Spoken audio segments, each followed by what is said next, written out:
I declare open the Legislative Council Economy and Infrastructure Committee's public hearing for the inquiry into pig welfare in Victoria. Please ensure that mobile phones have been switched to silent and that background noise is minimised. I would like to begin this hearing by respectfully acknowledging the Aboriginal peoples, the traditional custodians of the various lands we are gathered on today, and pay my respects to their ancestors, elders and families. I particularly welcome any elders or community members who are here today to impart their knowledge of this issue to the committee, or who are watching the broadcast of these proceedings in the public gallery or via the live broadcast. We'll get committee members to now introduce themselves quickly, starting with Ms Broad. Hi, I'm Gail Broad, Member for Northern Victoria. Bev MacArthur, Member for Western Victoria. Renee Heath, Eastern Victoria Region. Catherine Copsey, Member for Southern Metropolitan Region. Georgie Purcell, Northern Victoria. John Berger, Member for Southern Metro. Tom McIntosh, Member for Eastern Victoria. Witnesses, all evidence taken is protected by parliamentary privilege as provided by the Constitution Act of 1975 and further subject to the provisions of the Legislative Council standing orders. Therefore, the information you provide during this hearing is protected by law. You're protected against any action for what you say during this hearing, but if you go elsewhere and repeat the same things, those comments may not be protected by this privilege. Any deliberately false evidence or misleading of the committee may be considered a contempt of Parliament. All evidence is being recorded. You'll be provided with a proof version of the transcript following the hearing, and transcripts will ultimately be made public and posted on the committee's website. For the Hansard record, can you please state your name and any organisation you're appearing on behalf of? Chris Delforce, Farm Transparency Project. Harley McDonald-Eckersall, Farm Transparency Project. Wonderful. We now welcome you to make your opening comments and presentation, but ask that that it's kept around 10 minutes maximum. And I just want to now issue a warning to anyone in the public gallery or watching via the live broadcast that the following opening remarks could have some confronting footage, and you're welcome to turn off now or leave the room if you wish. Okay. Point of order, Chair. Is the footage going to be presented now or after Mr Delforce's presentation? It's part of the opening remarks. Okay. Thank you. Well, then I'm going to leave the room because I think it's outrageous that That's we're fine, Mrs. presenting MacArthur. this material, and That's I fine. don't want to be here to condone it. We still have quorum. That's fine. That's fine, I'll leave too. Thank you.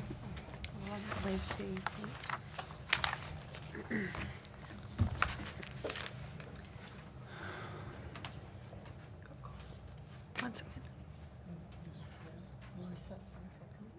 We're subcommittees, that's fine. All good? Got quorum. Wonderful, great. Thank you for the opportunity to speak to you today. 12 years ago, I entered a piggery for the first time, a place called Wally's, just outside of Canberra. It was the most horrific thing I'd ever seen. Over a period of 2 months, I returned with a small team of amateur investigators, documenting what we were seeing each night, our presence unknown to the operators. When we were finished building the strongest possible case, we reported it to the authorities and published our findings for the world to see. The news coverage was enormous, and for most of the people who saw our footage or photographs, it was their first ever exposure to the reality of Australian pig farming. They were understandably outraged. The Australian pork industry distanced itself, claiming that this piggery was not representative. Wally was just a rogue operator, one bad apple. Even then, I knew they were lying. In those 12 years since, I've entered 91 active pig farms, 37 of them here in Victoria, and have seen unacceptable cruelty in every single one. Sow stalls are small metal cages in which mother pigs are confined while pregnant for weeks at a time. In these cages, pigs are unable to turn around or take more than 1 or 2 steps forwards or backwards. I'm going to start the first video.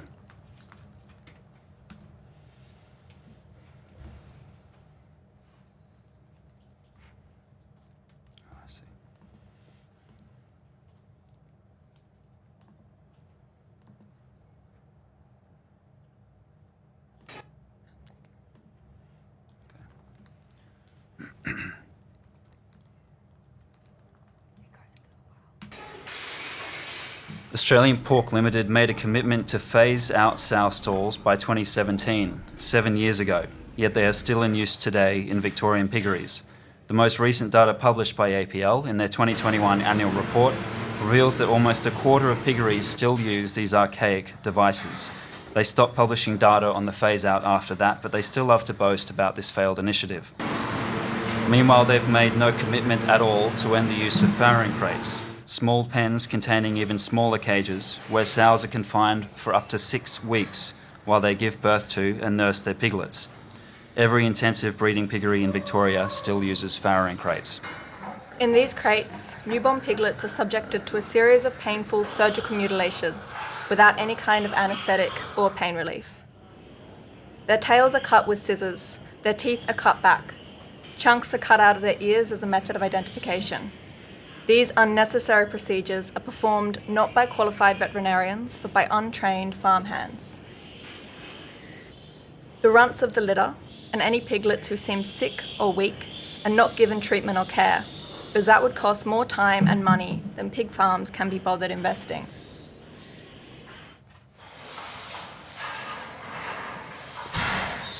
Instead, these piglets are picked up by their back legs and slammed headfirst onto the floor, not a metre away from their mothers who watch on helplessly. In large piggeries like Midland Bacon near Stanhope, this happens every morning. Sows endure a repeated cycle of forced impregnation, giving birth and having their piglets taken away from them.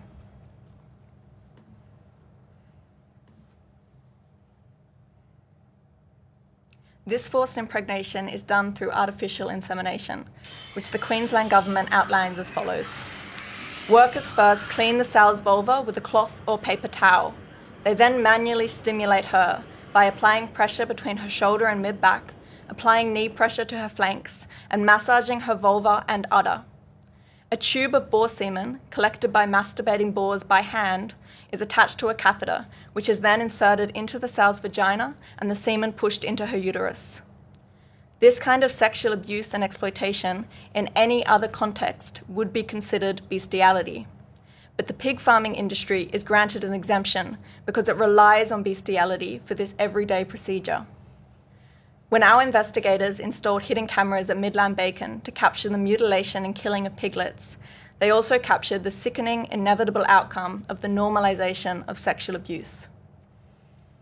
After the lights have gone off in the farrowing shed for the day, a male worker is seen approaching a caged sow from behind, lowering his pants and raping her for several minutes.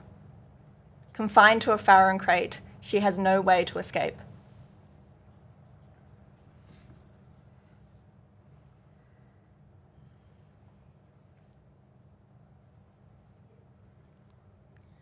This is the kind of thing that you hear rumours about all the time. You have to wonder how many times he's done this when our cameras weren't watching. How often this happens in piggeries all over this state and this country. The perpetrators so comforted by the secrecy this industry fights so hard to protect.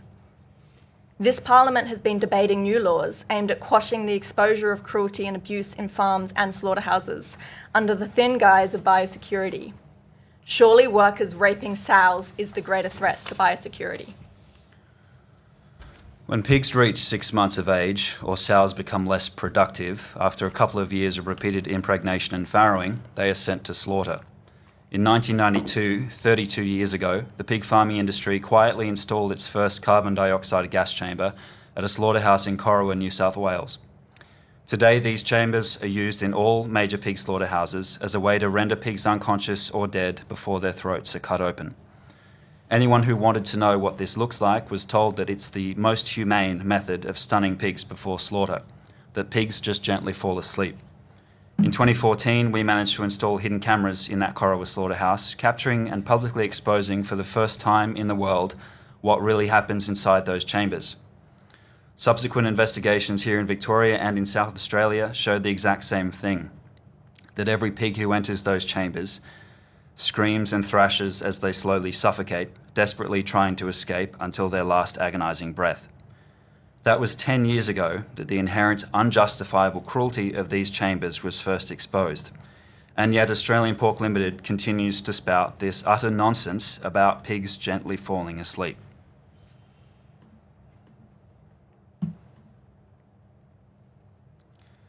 Last year, we re-exposed all 3 gas chamber slaughterhouses in Victoria.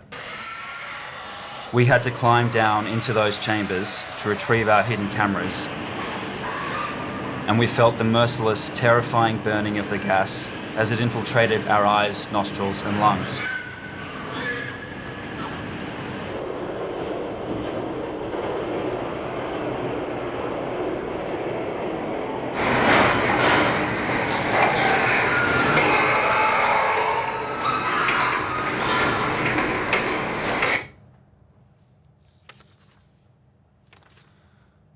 Yeah, seems to have been cut short. I hid above one of these chambers with a camera for over 9 hours and saw firsthand as the life was drained from pig after pig in the most excruciating of ways.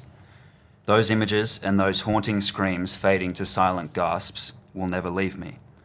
This is the price we pay to reveal to consumers what they are paying for when they purchase pork, bacon and ham. We don't want to do this. We don't want to risk our lives, our safety, our freedom, our psychological well-being to enter these places and document these awful things, but if we don't, nobody will. We believe that an industry so utterly dependent on secrecy and legal loopholes has no right to exist at all. Thank you. Thank you very much.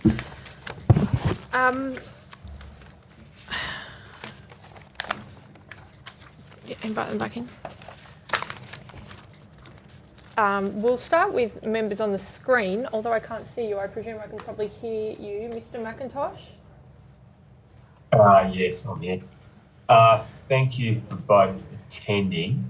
I just wanted to ask, given your sort of long history in this space, as far as the way abattoirs and husbandry process is working, do you see there are farmers, industry working in this space that are trying to achieve it? There are ways that they can be helped to achieve better. Like, do you see common ground that can be worked on from what you think are better practices that industry are trying to achieve or want to achieve, and how they can be assisted to do so?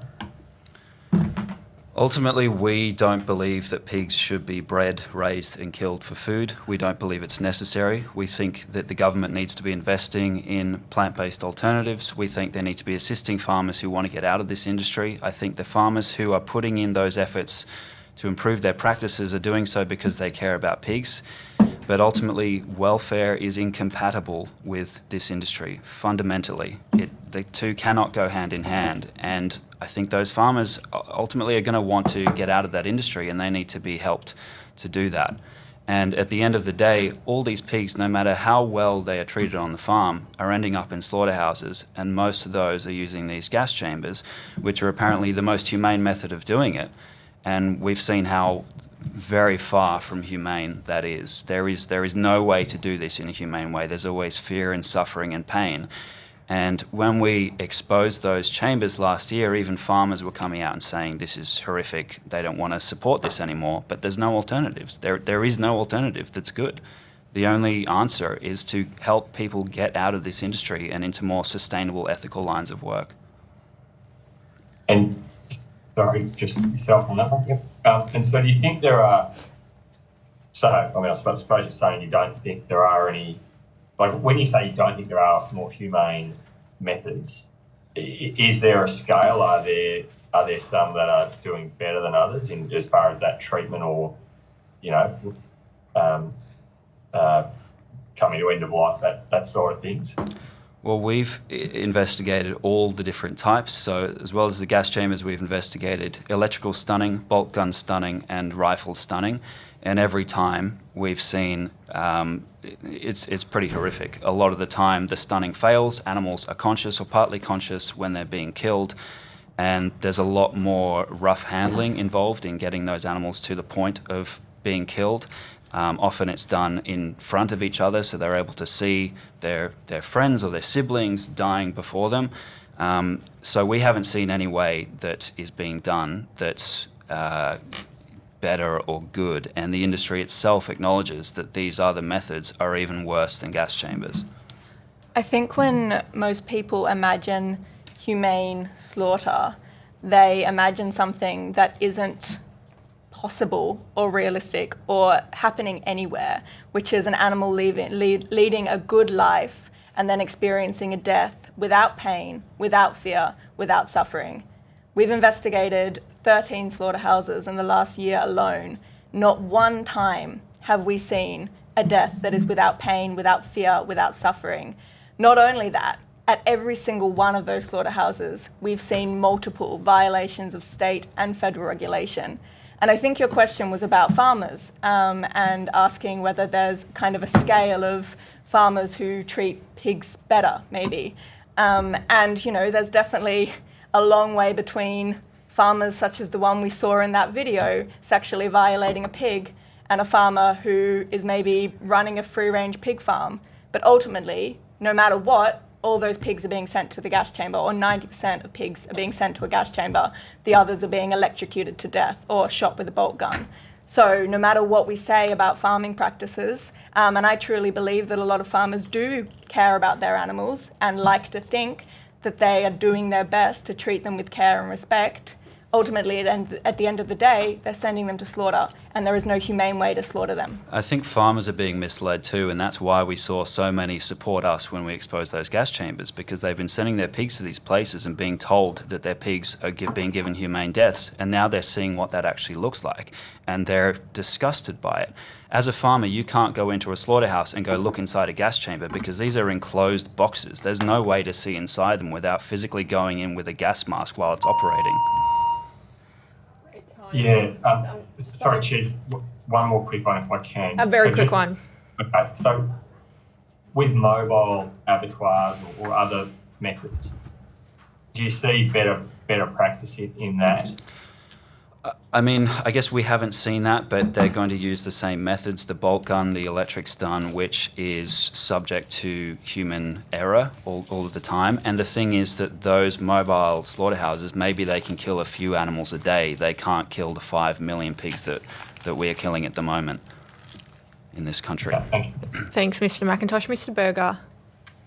Thank you, Chair. And my question is, do you consider that the current Prevention of Cruelty to Animals Act adequately addresses concerns the general public might have with the pig husbandry and slaughter? And if not, do you feel a new proposed act will serve this purpose? The POCTA itself, I think, does cover, it essentially forbids cruelty. The issue is that we have these codes of practice that then say, okay, here's all the kinds of cruelty you can legally do. The other thing is that POCTA doesn't cover slaughter. That's the Meat Industry Act, which relates to AS 4696, the federal standard, which basically also says that pigs or all animals must be slaughtered with no unnecessary pain, suffering, etc. And arguably gas chambers are not in line with that standard. Arguably all slaughter is not in line with that standard. And I think that all farming and slaughtering of animals commercially is pretty far out of touch with community expectations when they think that, if they think that animals are being treated well and humanely and being given humane deaths, it is very far from the reality. I think the other big thing is that POCTA at the moment, and this is also relevant to the Crimes Act, the actual criminal kind of law act in Australia, if it was applied as written to the practices in farms, most of what happens in farms would be considered illegal. However, there are exemptions built into POCTA which allow things that are listed as being illegal to be performed on farmed animals for the purposes of agriculture. So for example, if there was a dog or a cat and you were to cut their tail off with scissors or cut their teeth back with pliers, that would be illegal under POCTA. The only thing that makes it legal are these exemptions which allow that, even though it's done without any kind of pain relief, without any kind of anaesthetic. The Crimes Act as well. So at the moment we're dealing with a charge of bestiality. What we said in our statement about most of the things that are done during the normal procedures of artificial insemination are classified under bestiality. Pigs are being sexually penetrated with objects by farmers, and that would be considered bestiality if it wasn't for a specific exemption which makes it legal to do so if it is being performed by a veterinarian person or an agriculture worker in good faith. And that makes me ask the question, when is it ever in good faith to sexually penetrate an animal? Thanks, Chair. Thanks, Mr. Berger.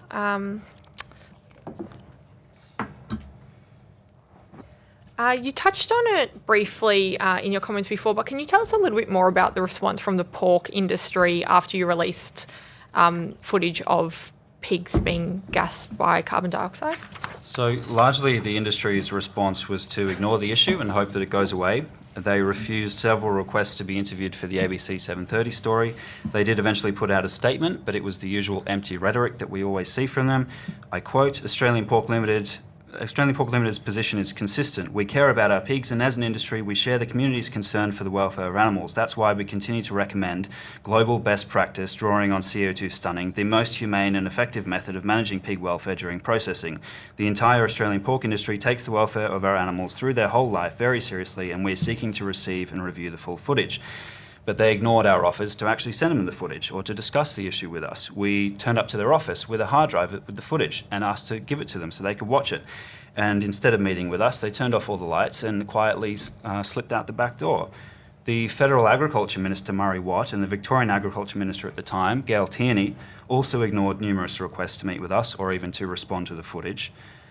And for the two remaining gas chamber slaughterhouses in Victoria, as AFG has since ceased operating as a slaughterhouse, but the Sinclair Abattoir in Benalla and Diamond Valley Pork in Laverton, they are continuing business as usual. They're still using their gas chambers. Nothing has changed. Thank you. Could you please provide the committee some examples of I guess what you would deem poor animal welfare? Obviously, we have routine practices that we understand are completely legal and regularly used, but could you explain some of the worst instances of poor animal welfare that you've documented? Yeah, well, as you say, so much of the routine practices that exist are what we would consider poor welfare. I mean, how is it okay to pick up a piglet by their back legs and smash them on the floor? But that's done every single day, and that's just normal. But I think that people would be horrified if you were doing that to puppies or kittens. I think things that we see very commonly in most piggeries across Australia are, again, you say sow stalls, sows confined for weeks at a time, but that's legal. However, you see these sows who then have these horrific pressure sores from just being unable to move to lying on their sides. Often those become infected. Often we see piglets who are sick and dying, crushed by their mothers, even though farrowing crates are said by the industry to be in place to prevent that very thing. So these piglets are dying, these horrific deaths. These facilities are filled with rats, cats, maggots. So you see food filled with maggots, you see rats running around the ceilings. If a piglet or a mother pig is sick or injured or has an injury, they're often being eaten by cats and rats even while they're still alive. At the same time, you're seeing things like overextended sows being kept in extreme confinement for longer than is legal as well. A number of years ago, there was a sow we came across in a farrowing crate. She'd given birth to a litter of stillborns. Something had gone wrong. It caused paralysis in her back legs. She was unable to pull herself to the food and water at the front of the farrowing crate. She started eating her own legs. And the farmers came and looked at her. They brought the vet in. The vet just said, I'll leave her for the weekend, see if she gets any better. Of course, she didn't. So after several days of that agony and starvation and cannibalizing herself, she was just shot. And no charges were ever laid. Nothing ever came of that. We went to the police, but it was just used to charge us with trespass. Is that illegal? That treatment of that specific pig? I think it's a... I think it's a dereliction of a duty of care.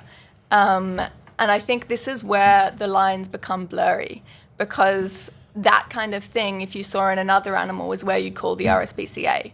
You'd say this animal is being mistreated. They have no access to food and water. They have horrific injuries. They're not being cared for. However, the RSPCA has no jurisdiction on agricultural issues. So you call Agriculture Victoria. However, they're covered by these exemptions, and they'd say, well, it's an industry thing because the pig industry, like other areas of animal agriculture, is self-regulated by codes of practice, which aren't legally enforceable. So no one wants to step on the toes of the industry, which is largely allowed to do whatever it wants and set its own standards. So it becomes this black hole of suffering where no one really can step in and do anything. So for instance, in this kind of instance where we have seen specifically criminal act where a worker is sexually assaulting a pig, that is something where we were able to contact Victoria Police and say, this has happened, here is the evidence, and they have made an arrest. In other circumstances, where the circumstances that Chris mentioned, where pigs are in this incredible amount of suffering, there is no care being offered to them. Victoria Police have been contacted, RSPCA have been contacted, Agriculture Victoria have been contacted, but nowhere really has the authority to do anything. Thank you. Ms Copsey. Thank you. Thank you for your submission and for attending today. I wanted to go to, you just touched on industry self-regulation and progress around, limiting some of these practices in how things are done. I wondered if you could speak to the history of self-regulation around sow stalls and how the industry is going in terms of a voluntary phase-out and your observations around the effectiveness of that. So the last data that we've seen published from them was in their 2021 annual report, and it was about a 4/5 uptake of the voluntary phase-out. We investigated a number of piggeries in Victoria a couple of years ago. We found 6. Pretty much every place that we visited still had sow stalls. At Midland Bacon, they have this massive shed full of hundreds of sow stalls, one of the largest that I've seen, and that is still operating today.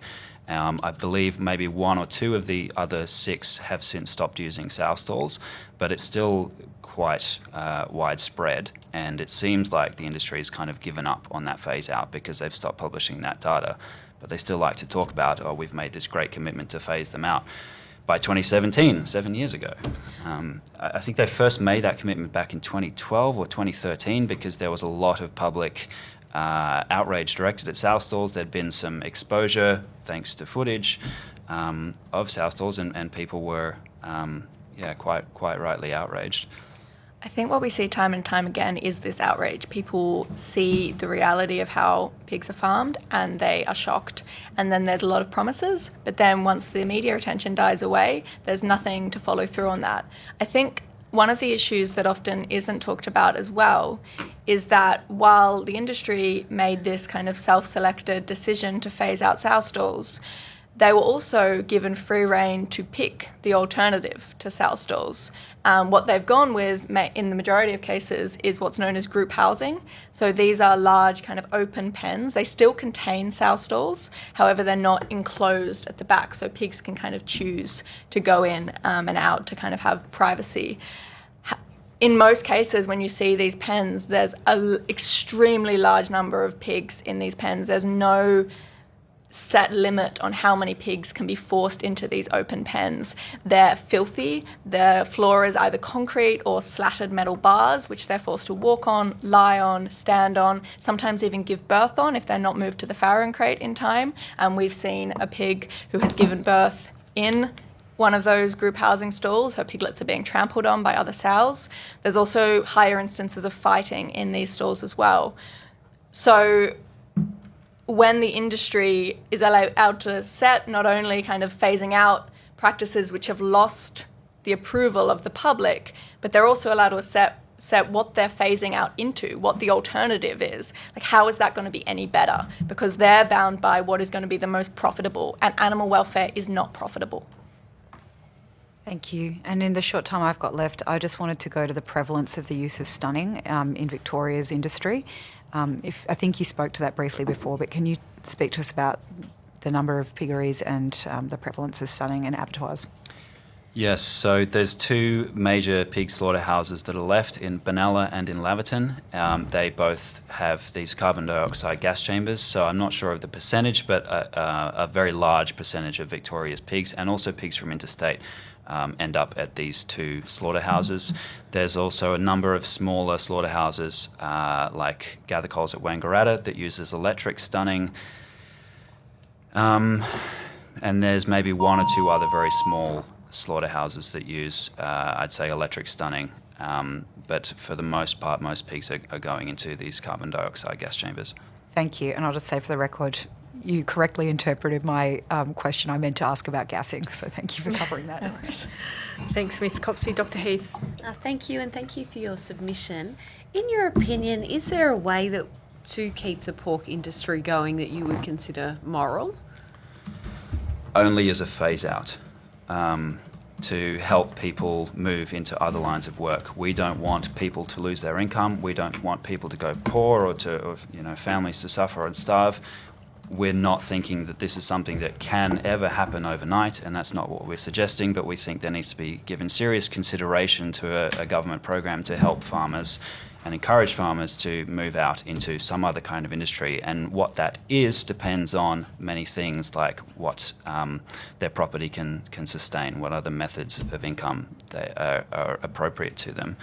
I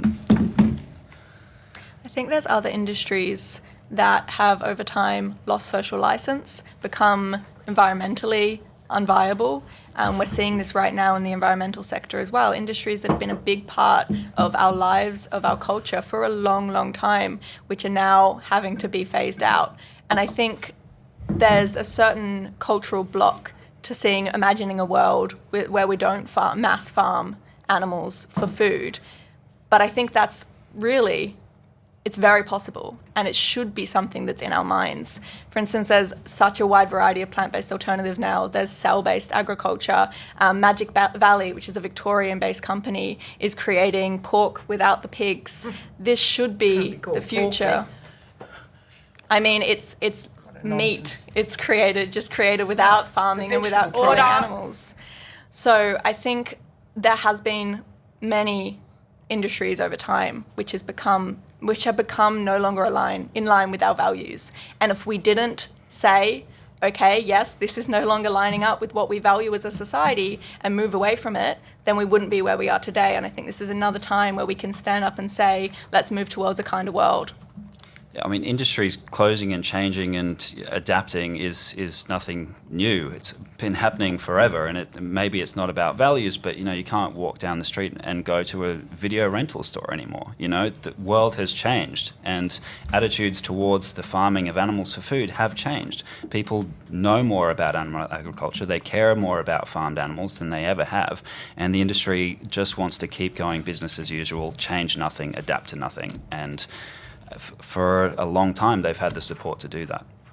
Thank you. So pig products are the second most consumed source of protein in Victoria. If you are successful in forcing out the pig industry and forcing it to close, will you be trying to ban imported pig products into Victoria? I think our focus is on care for Australian pigs. That's why we're here, and that's what we're here to talk to today. I think there's a whole discussion about what an industry in transition looks like, and whether it's about what people are deciding to pay money for to get shipped overseas. But ultimately, right now, I think we need to reflect on what our values are as a country. And I think what we know and what we've seen time and time again when this kind of footage comes out is that most Australians do care about animals, are animal lovers, recognise animals as sentient as well, which is being reflected in the updates to the animal cruelty laws. So most Australians don't like these practices, don't want them happening in their country, and I think that's where we need to start. I think the phase out of this industry would have to come with a lot of public education initiatives that I think would go a long way towards people choosing themselves not to eat pigs, because most people who eat pigs, the only reason they're doing so is they don't know what they're paying for. They don't know they're paying for cruelty. And if they are made aware of that, I don't think they're going to choose to pay for imported products. Thanks, Dr. Heath. Mrs. MacArthur. Thank you. Let's be clear here, whether it's Aussie Farms or the Farm Transparency Project, you want to end meat and livestock production for human consumption, Yes. correct? Absolutely. Okay, so we just so that we're totally transparent, you're vegans, Yep. and you think that nobody should be eating meat and we shouldn't be producing meat for the purposes of human consumption. Yes. Yes. Yeah, we believe good. it doesn't align with their values. Correct. Okay, so the pork industry is responsible for 3,170 direct and indirect jobs, 335 million the gross value, 31 million in export value, 90% of pig products are consumed locally, 10% are exported. So, and Victoria is a key contributor to the Australian pig industry. You'd like this entire industry shut down, correct? Yes, and those people moved into more ethical, sustainable lines of work that actually have a future, because this industry simply does not have a future. It is inevitable that the more people who find out about this are going to stop supporting it, and this industry will crumble on its own. The question is whether we support those farmers now to get out of it, get into new lines of work, or whether we leave them... Such as plant-based agriculture, such as cell-based agriculture, such as agrotourism. Agrotourism, other kinds of farming, hemp farming, whatever it may be, whatever their property is suitable for. There's not a one-stop solution for all of it, but we need the investment and the research to be happening now. I also think that it's important to note that this inquiry has been initiated not because there's been any discussions around profitability of pig farming, but because there's been multiple concerns and critical problems over many, many years with farmers, slaughterhouse workers treating pigs horribly. This is an inquiry into pig welfare, and ultimately we need to discuss whether the welfare of farmed pigs is acceptable to most Australians. Okay, let's be clear here. This inquiry was not put forward through the Parliament. This is a self-referenced inquiry from a member of this committee. So it didn't have the support of the Legislative Council chamber for this inquiry to go ahead. So let's be quite clear about that. Do you understand that trespassing onto property could lead to mass animal deaths by contravening these arrangements? I understand that sending 5 million pigs to slaughter every year leads to mass animal deaths. I also understand that there was an inquiry into this very thing in 2019, and that's not within the terms of reference of this inquiry. Yeah, I was on that inquiry, and I remember. and we learnt of your position that you want to kill the meat livestock industry in this country. We want to stop killing, actually. Yeah, well, no, you want to kill an industry. We want to stop killing. Let's be quite clear about this. I think you can't. I think it's let's have important to questions. note planning that you and, can't kill an decision-making, industry, but you can kill a sentient animal.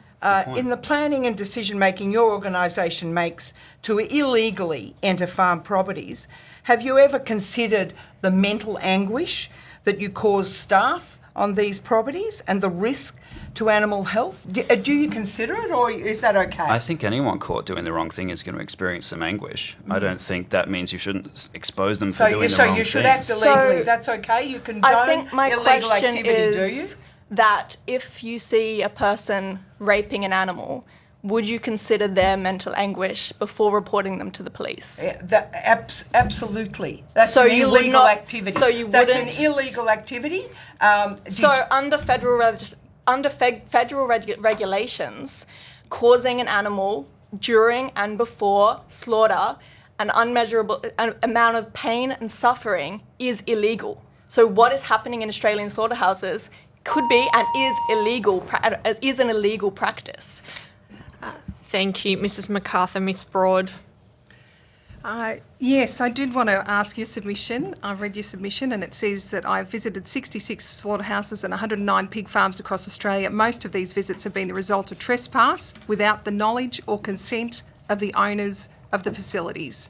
Yes. So you are breaking the law? Absolutely.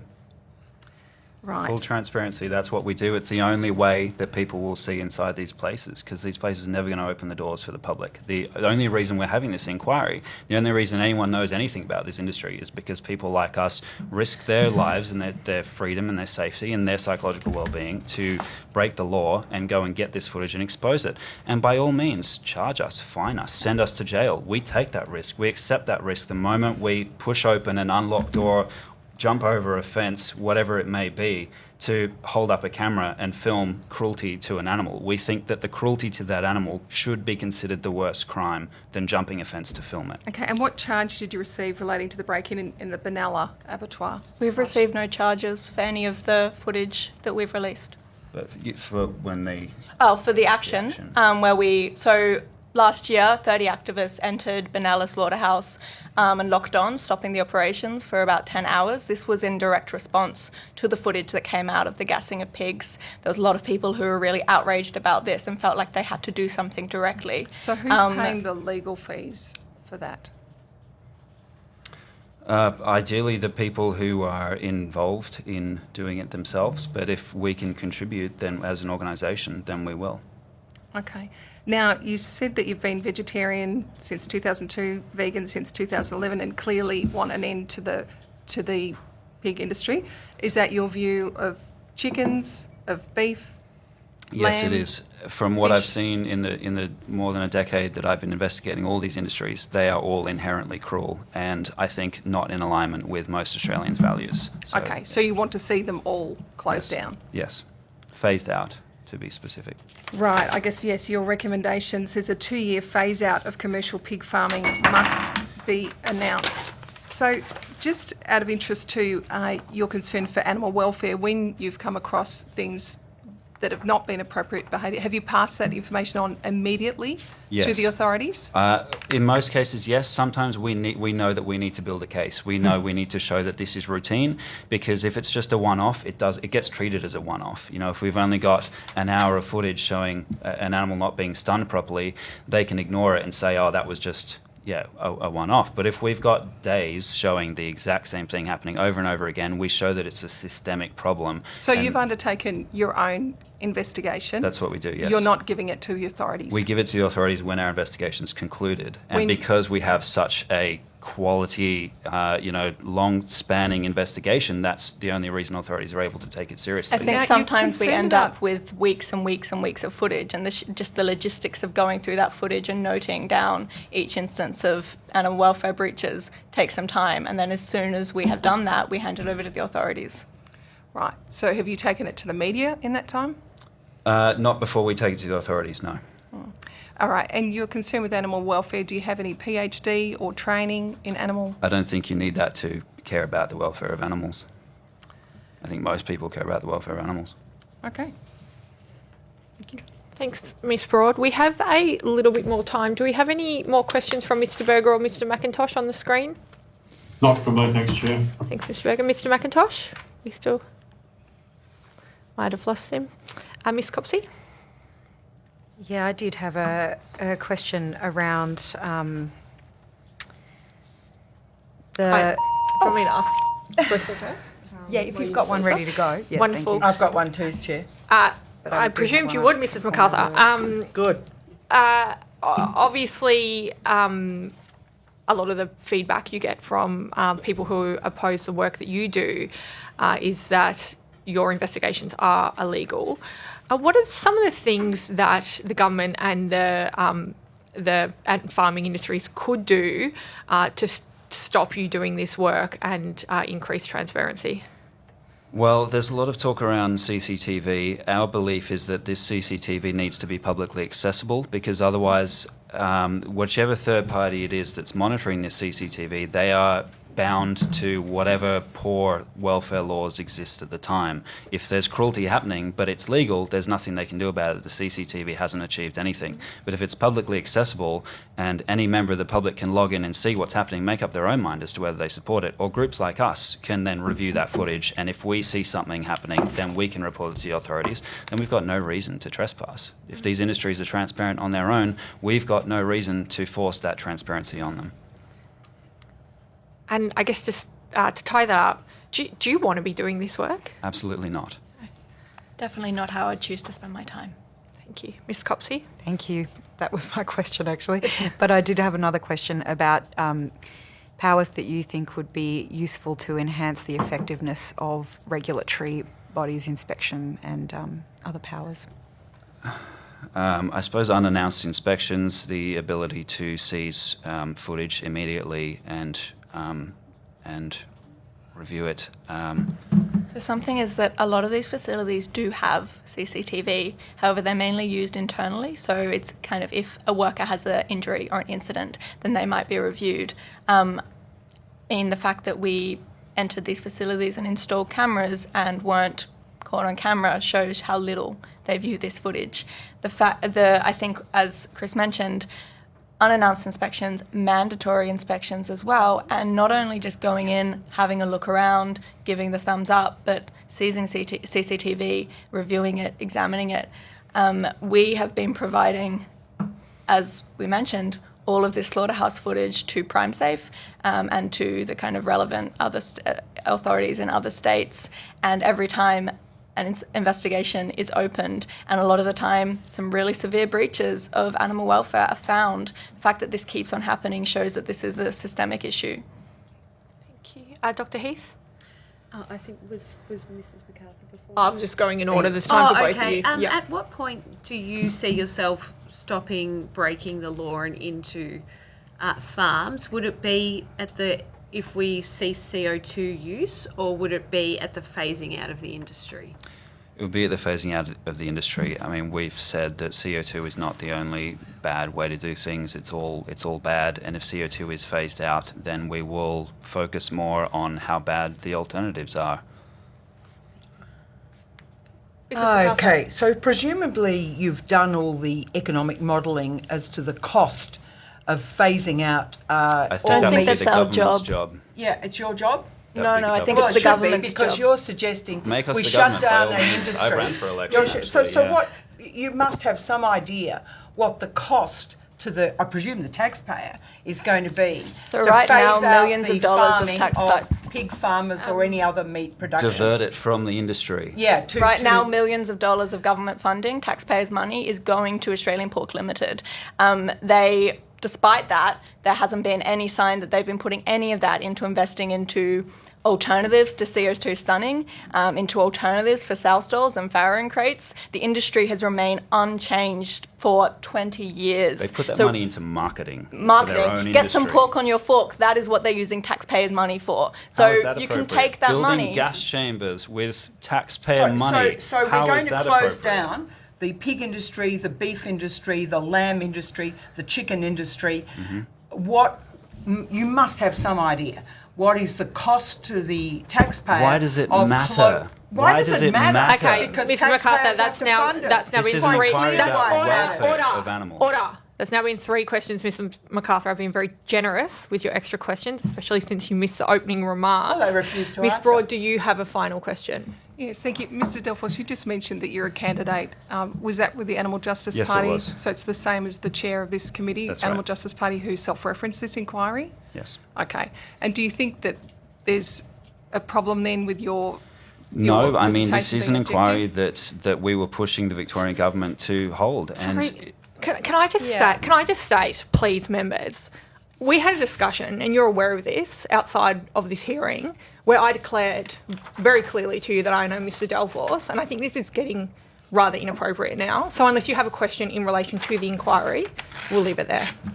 Well, I think it's relevant because that's how the inquiry came about, and he just mentioned that he was a candidate. So I was just But it checking should have which come one. about from the government. Why didn't it? Instead, they just ignored it. This is clearly an issue Victorians I care also about. think that questioning the integrity of the chair of this committee is extremely inappropriate, and I will not participate in answering that question. Thank you. We might just leave it there. Thank you very much for your time today and the effort that you've put into your presentation. That includes the hearing, and all Hansard and broadcast equipment can now be turned off.